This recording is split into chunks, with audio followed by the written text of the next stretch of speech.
కాంగ్రెస్ పరిపాలన ఎలా ఉందని చెప్పుకోవచ్చు? సూపర్ పరిపాలన అన్న, నెంబర్ 1 పరిపాలన. మళ్ళీ జీవితంలో మేము చిన్నప్పటి నుండి కాంగ్రెస్ అంటే అభిమానము, కాంగ్రెస్ అంటే ఇష్టము. మా చేయి ఇచ్చిందే కాంగ్రెస్, చేతి గుర్తే మా కాంగ్రెస్. ఆవు దూడ ఉన్నప్పుడు కూడా ఓటింగ్ చేసినాము. ఫస్ట్ నుండి మేము కాంగ్రెసే, అభిమానం కాంగ్రెసే. కష్టపడ్డా సుఖపడ్డా కాంగ్రెస్లోనే. కరువు కాలం వచ్చినా మంచి కాలం వచ్చినా కాంగ్రెసే. టీఆర్ఎస్ వచ్చి 10 ఏళ్ళు ఏం చేసింది ఏం లేదు, అంత శుద్ధ తప్పే. నెంబర్ 1 దొంగలంటే వాళ్ళే, ఇంటి కుటుంబంలో టీఆర్ఎస్ వాళ్ళే దొంగలు నెంబర్ 1. ఈరోజు తెలంగాణలో కాంగ్రెస్ ఇచ్చినటువంటి 6 గ్యారెంటీ నెరవేర్చే ప్రయత్నంలో ఉంది కదా, ఎలా ఉన్నాయని చెప్పుకోవచ్చు 6 గ్యారెంటీ? వచ్చేసినాయి అన్న. మన ఏది కరెంటు బిల్లు 200 యూనిట్లు ఫ్రీ వచ్చేసింది. నేను ఉండేది కిరాయి ఇల్లే, ఆ రోజు కిరాయి ఇల్లే, ఈ రోజు కిరాయి ఇల్లే. నాకంటూ ఇల్లు వాకిలు ఏం లేదు, అయినా కష్టపడుతున్నాం, మంచి భార్య పిల్లలు పోషించుకుంటున్నాం, హ్యాపీగా ఉన్నాం అన్న.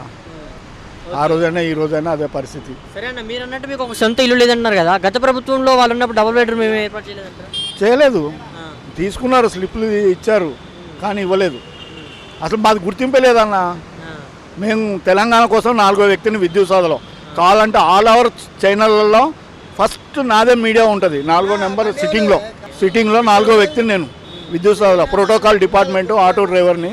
ప్రోటోకాల్లో మధ్యాహ్నం లంచ్ టైంలో డెఫినెట్లీ మీటింగ్లో కూర్చునేవాడిని.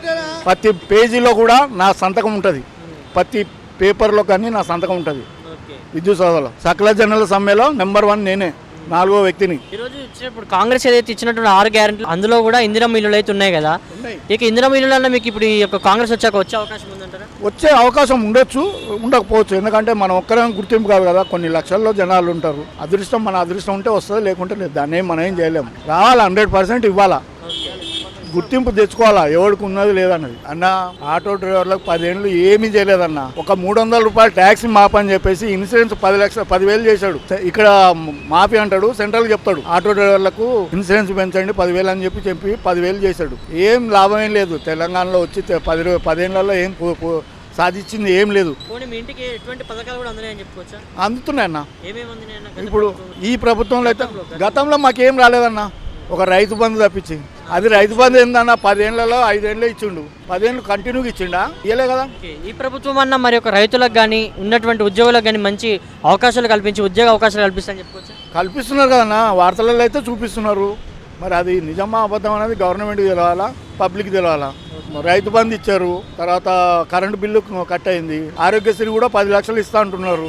అలాగే ఇస్తే మాకు కూడా సంతోషము, ఎందుకంటే హెల్త్ పాడాయి ఉంది. మాకు కూడా కొద్దిగా మేము కూడా కష్టాల నుంచి బయటపడతాం. ఇప్పుడు మేజర్ అన్ని బాగానే ఉన్నాయి ప్రస్తుతానికి. ఇప్పుడు మేజర్ ప్రాబ్లం హైదరాబాద్లో ఏంటంటే ట్రాఫిక్ చాలా ప్రతి ఒక్కరిని ఇబ్బంది పడుతుంది. అసలు ట్రాఫిక్ ఎంత ఎక్కువ ఉంటుందంటే అంబులెన్స్కి కష్టం అవుతుంది. ఇంకా ఈవినింగ్ ఆఫీస్కి వెళ్ళేటప్పుడైనా 10 కిలోమీటర్స్ దారి కవర్ చేయడానికి 3 గంటలు టైం పడుతుంది, 1.5 hours. ఇంకా ఏ పొలిటీషియన్ బయట నుంచి వేరే స్టేట్ నుంచి వస్తున్నా మొత్తం జామ్ అయిపోతుంది. హైదరాబాద్లో ట్రాఫిక్ జామ్ చాలా కామన్ అయిపోతుంది ఇది అసలు. ఇంకోటి ఏంటంటే మీరు అన్నారు యువత గురించి, యువత మాత్రమే కారణమవుతుంది దేనికైనా అని చెప్పి.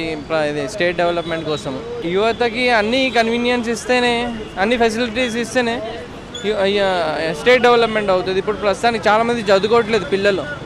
ఇప్పుడున్న 14 years బిలో పిల్లలు చాలామంది ఏదో చిన్న పనులలో దిగిపోతున్నారు కానీ చదువుకోవట్లేదు, స్కూల్కి వెళ్ళట్లేదు. స్కూల్ చాలా కాస్ట్ అయిపోయింది, ఇప్పుడు కంప్లీట్ ఎక్కువ కాస్ట్ అయిపోయింది. అసలు స్కూల్కి వెళ్ళలేని పరిస్థితి. అలాంటి పిల్లలకి ఏమన్నా హెల్ప్ చేయాలి. ఇంకోటి గవర్నమెంట్ స్కూల్స్ కొన్ని మాత్రమే చాలా బాగా నడుస్తున్నాయి, ఇంకా చాలా స్కూల్స్లలో డెవలప్మెంట్ ఉండాలి. లేడీస్కి ఫ్రీ ట్రావెల్ ఇచ్చారు కదా, ఏంటి మీ ఒపీనియన్ ఏంటి దీనిపైన? బాగుంది సార్, లేడీస్కి ఇవ్వాలి. అసలు లేడీస్కి ఒట్టి పేరుకి మాత్రమే చదివిస్తారు, జాబ్ చేయించరు. అలాంటి వాళ్ళకి హెల్ప్ అవుతుంది. ఇప్పుడు వాళ్ళ పేరెంట్స్ ఇప్పుడు ఈజీగా జాబ్కైనా కాలేజ్కైనా పంపించగలరు. ఇక ఎలాగో ఫ్రీ ఉంటుంది కాబట్టి ఇక పంపించేస్తున్నారు కాలేజెస్కి. బాగుంది.